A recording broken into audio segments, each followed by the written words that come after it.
Well, hello, hello, hello. It's your girl, Nicole Ryan with Lana Solutions, your debt diva here on KPAO every Monday and Friday. So welcome, welcome, welcome. If you're not familiar with Debt Diva, this is the show where we talk finance everything. My niche is debt elimination and credit education. Lana Solutions is a debt relief company that helps consumers like yourself here in Omaha, the surrounding areas, and nationwide to get out of debt and financial literacy and credit repair and pretty much anything finances, personal or business. And the cool thing is we work with a lot of nonprofits, so we're able to even come to you for free the majority of the time. So welcome. Got a little tickle. Today, we're going to talk about, and what we've been talking about, if you're here in Omaha, the surrounding areas, I also do a radio show on 95.7 The Boss called Debt Diva. You guessed it. And we've been talking about spending. We've been learning what type of spender we are and how to eliminate the spending. And if you've followed me on Debt Diva here on KPO or 95.7 The Boss, you know that spending means, I'll let you guess, that's right, to throw out, to throw away, okay? So keep that in mind. I'm trying to teach us how to manage our purchases so that we can have what we want, and also AKA delayed gratification, right? So let's cover a few steps, tips, what you will today. We want to stop spending and start winning, all right? So today I want to talk to you about know where your money goes, right? That's number one. Number two, we need to pause before we purchase. Believe it or not, there's a 30-second rule. And last but not least, make savings automatic, okay? Let's go ahead and start with the first topic. Where your money goes. This has been the biggest pet peeve when I sit down and talk to clients because we think we know, but a lot of times we don't. Like traditional expenses, for the most part, we know where our rent money goes, right? To our rent. We know where, utilities, cell phone. But right about after that part, we kind of lose where our money is if we don't have a budget and we're not tracking it, right? So know where your money goes. Why this matters. You can't stop overspending if you don't know what you're spending it on. And people will sit down and they will talk to me, and when we probe and we go through that expense tracker, do you know that they will leave out auto insurance, putting gas in your car if you're not charging a newer car? What are some other things? Apps, right? Subscriptions, those gym memberships, those Netflix apps, personal maintenance like our grooming, our hair, our nails, all of these cost. And when we do not know what we're spending our money on, this tends to leave many of us with more month than money. Have you heard that before? So you can't stop overspending if you don't know where you're spending, what you're spending it on, okay? How to do it? We're going to use a simple app. You can have bank alerts or you can write it down for 7 days. Now this pattern will jump out. So like your daily coffee, the streaming, the random Amazon buys, if you just even take 7 days and you start to track your spending, or you set up the alerts on your online banking apps, you can go to mint.com. It will let you know if you say, I'm going to allow, let's say, $500 for fast foods for the month of August. You can put that threshold in there and it will link it. That's mint.com. It's an app. And if you get outside of the amount that you programmed in there, it will alert you. It'll even let you know when you're getting close. Another card that I like, you guys, as you're building credit, you can also get the Chime account, and it will also let you know certain limits and thresholds. I want to say US Bank does that as well, but most banks can alert you via your cell phone and tell you when you are getting outside of your budget or when your money is getting low. So it does matter, and it's how we stop overspending. So if you use these simple apps, or you even write it down, you guys, have you ever heard of the envelope model, where you can take in cash what you need, put it in the envelope or in a little fancy planner, and literally only use that money for what you designed to use it for? So you got 7 days in a week. I know today's Tuesday, right? But still, let's act like it's Sunday.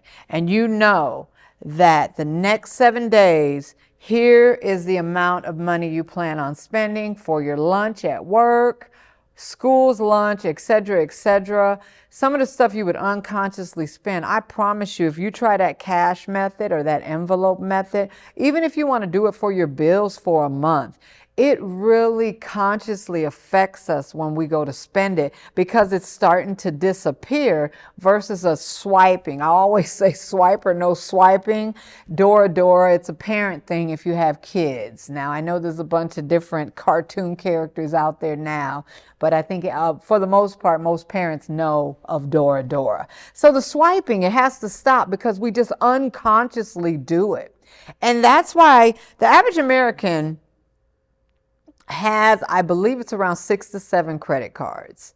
With that being said, and I can scale back because times have changed. It might even be more around 3 to 5. But what I found out, that average amount of the balance that they carry is $6,000. And you'll ask yourself a lot of times when I'm working with clients, how in the heck do I owe $6,000 on this card, $10,000 on that card, $3,000 on that card? Because what you're doing is you're splitting up your money, and you're just unconsciously spending. So you'll use, let's say, your debit card from your credit union, I don't know, on payday, whatever, right?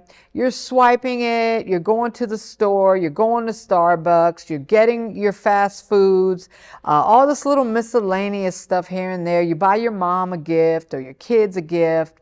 At the end of the day, you're not thinking no big deal, because you're not looking at the balance. You're just registered in your mind where, oh, I know I got a few thousand in there, so I can just spend, right?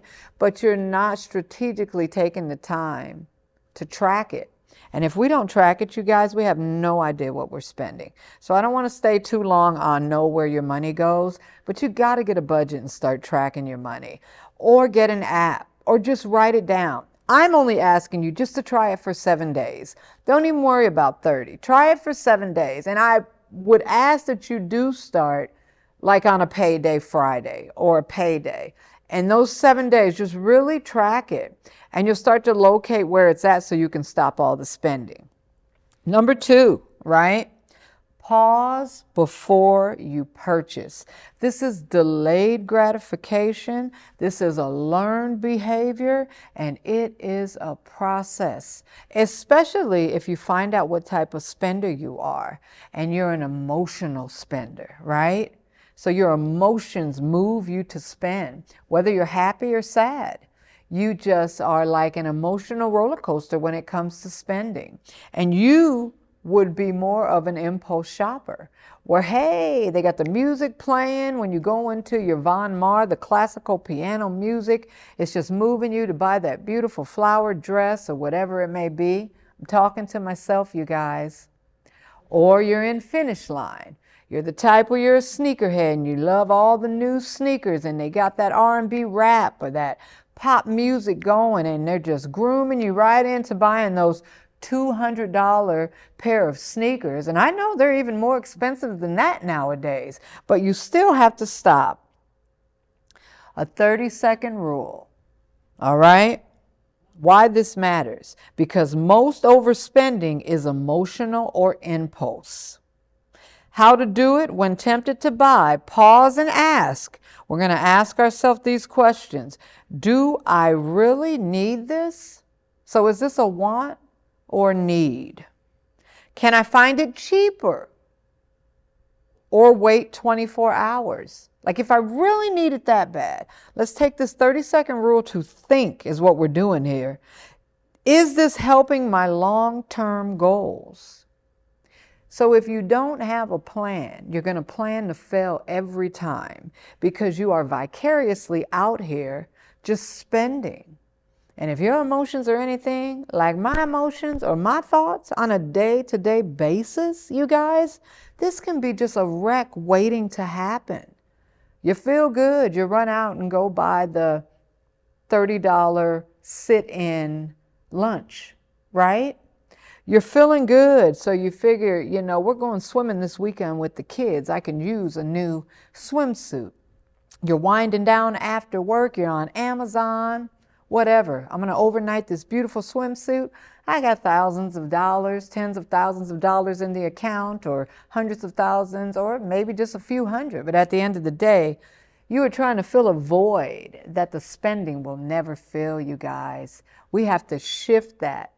And what I like to teach my clients, that can be picking up a book to read a book, right? When you walk away from some of these spending habits, you're trying to fill a void. So it can be picking up a new book to read. It can be creating a new playlist of different music and genres you like to listen to. It can be just sitting back, just in peace, just relaxing, having some hot tea or coffee, preferably at home, right? But if you're going to save $200 and you want to sit in a Starbucks or somewhere and have a $2 cup of coffee, I would rather you do that than to spend hundreds of dollars that you really have not managed or budgeted to purchase, okay? And watch my terminology over these shows as I try to work with you just to do a paradigm shift altogether, you guys.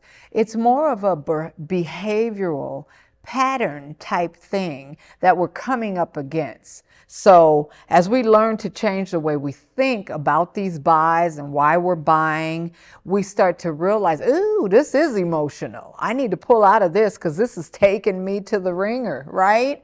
And so you'll start to study trends of your spending if you pull your bank statements like I've been telling you to for the last 90 days, or some of the credit card transactions for the last 90 days, and just kind of look at it. You can even map out the dates where you're doing a lot more unconscious spending than you normally do. A lot of people do it at the grocery store, and they do it like on the Amazon apps. But what you've done, you've created patterns to wind down, or when you're super happy and you're tapping into something that's taken us to the bank, and we just need to redirect the assignment for our money and try to get it away from all the stuff we're just spending on and more towards the goals. But like I was just saying, if you don't have a goal, no plan, you plan to fail. So keep that in mind. Set up a short-term goal for you, your family, or your small business. And that may be just building up a peace of mind account, aka emergency fund. Like Dave Ramsey says, baby step number one. If you don't have $1,000 saved up for an emergency, you're constantly going to find yourself trying to rob Peter to pay Paul, right? Borrowing from family members or friends, living paycheck to paycheck, because these paychecks are set up now in some places of employment where you can take your money out daily for a fee. Are you kidding me? Walmart, Target, and so many other employers are jumping on this bandwagon because not only is it causing the employees to stay there and work, of course, right? We want to be able to retain our employees, but it's still taking us to the bank. I about fell out when my daughter showed me that she can take her daily payout and transfer it over to her debit card. I was like, wow. And it was like a $3 or $2 fee or what have you, but still, that is like a small payday loan, whether we want to look at it like that or not. So let's plan. That way we know, hey, I'm saving up for my emergency account. And once I get that saved up, then I can set some higher goals, like a savings account that covers me if I become ill or unemployed for so we're going to save up at least 3 to 6 months of our traditional expenses. And then we can stretch that out to a year. But once you get to that 6 month to a year point, you can start transferring this money and you can start investing these funds and you can start getting them in high yield interest rates, CDs, bonds, et cetera, Not my area, but I have great affiliates at Ameriprise, Edward Jones, Morgan Stanley, and so many other people who are good at that. But let's just stick in the basics with Debt Diva. I just want you to be able to eliminate debt, and the spending, just to be spending, has to go. So we've covered know where your money goes, track every dollar. We also talked about pause before you purchase. Just a little 30-second rule, you guys, when you're in there shopping, even at the grocery store. Do I really need the New York strip? Or can I get this cheaper brand that I can take time and tenderize and maybe cook it a little longer, right? You can't have the New York strip every single night if you don't manage your purchases. You can get to a place where you're so managed and stocked up, you guys, you really can have fun with your money, because you, like some of these crazy coupon ladies, I think that's on Facebook, you would be surprised what you can learn from folks who use money as a tool and not just spending it as soon as you get it, like you have a hole in your pocket. Stop that. And we also, parents, we allow our children to cause us to spend just to spend. I was telling people on 95.7 The Boss, Debt Diva, Fridays at noon, do you know that in marketing that we set, and I say we because I have a bachelor's in marketing, we are setting the candy and the cereal and different things at the child's eye level. Just like the music I was telling you about when you go in the store. Next time, pay attention to what's playing in the store when you go to buy. We're grooming you and the children to grab and impulse shop. The little dollar items, the clearance rack, you guys, all of it matters. If you followed me and listened to me over the course of this show or the radio show, you'll find that I will constantly teach you about wisdom and understanding and being able to study these things so that you study yourself approved, so that we're not pointing at our neighbors or our best friend or anybody else, but we're taking action and accountability for ourselves so we can learn, why am I broke? Why can't I pay my bills? There's a root cause analysis to a lot of that. And even if it's been a learned behavior from family, friends, social media, worldly views, marketers, whatever, as a consumer, you get to decide to buy or not to buy. And we have to start bumping these numbers up against a budget and a plan and setting goals so that we can set ourselves up where we can walk into these stores. And if this is a day we choose to manage a purchase, we can do it. And we can do it in a fashion where it won't deplete us, if that makes sense. But we have more than enough money in our emergency account, in our savings accounts, and so much more. After what happened with COVID, I think that was a wake-up call for all of us, that we need to do more focusing on not just the right now, what makes me feel good in this moment, but future state. And another way you can start even generational wealth, is by life insurance. And that's a whole nother topic. I'll have to bring my girl Tamara Forte on here again to talk to us about life insurance and the importance of having it and how it covers us, not just after we pass, but there's supplemental insurance for small business owners, short-term disability, long-term, and so much more. Then we'll start tapping into our estate planning. You guys, when it comes to finances, spending is the root of everything. So if you're not writing this down or taking heed to this, they do archive the show. Just be able, I'll make sure that when you link up with KPAO, they'll have all of that listed where you can see the shows. And then I also have a YouTube channel where I've been downloading some of the shows too, Lana Solutions, and I'll make sure to get that credit rolling after this show as well. So we're talking about spending. And spend means to throw out, to throw away, no matter how you want to look at it. If we're just spending our money, chances are we're running out before payday.